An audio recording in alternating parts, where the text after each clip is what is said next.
Ouah, canon! Eh ben, il t'a fait un beau cadeau, hein?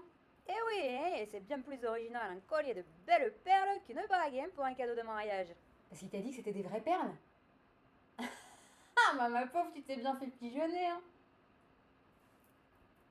Et pourquoi on dit se faire pigeonner?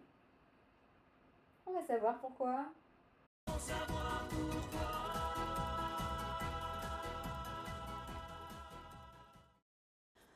Bonjour!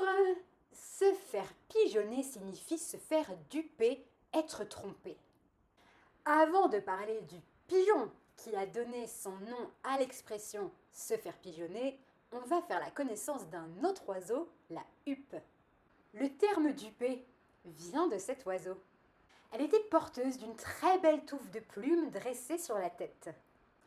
Cette touffe s'appelait également une huppe et il fallait la retirer avant de cuisiner l'oiseau, c'est-à-dire déhupper la huppe, ce qui a donné le mot duper, qui signifie tromper. Mais pour en revenir à son expression synonyme se faire pigeonner, il faut savoir qu'au Moyen Âge, le pigeon était aussi symbole de richesse, notamment grâce à sa fiente, la colombine, qui était un excellent engrais pour fertiliser les terres. La possession de pigeonniers et surtout du nombre de pigeons montrait qu'on avait des richesses. La quantité de pigeons engendrait la taille de leur maison, qui devait être proportionnelle à la surface des terres du propriétaire. Plus le pigeonnier était grand, plus le propriétaire possédait de terrain.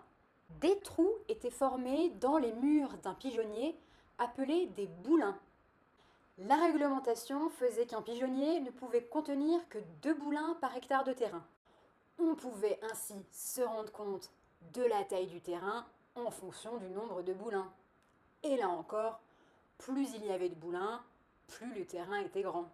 Lors des alliances amoureuses, certains parents en jouaient pour tromper leur belle famille sur leur richesse. Ils n'hésitaient pas à créer des boulins supplémentaires pour faire croire qu'ils possédaient plus de terrain qu'en réalité. En d'autres termes, ils les dupaient. Ou plutôt, ils les pigeonnaient.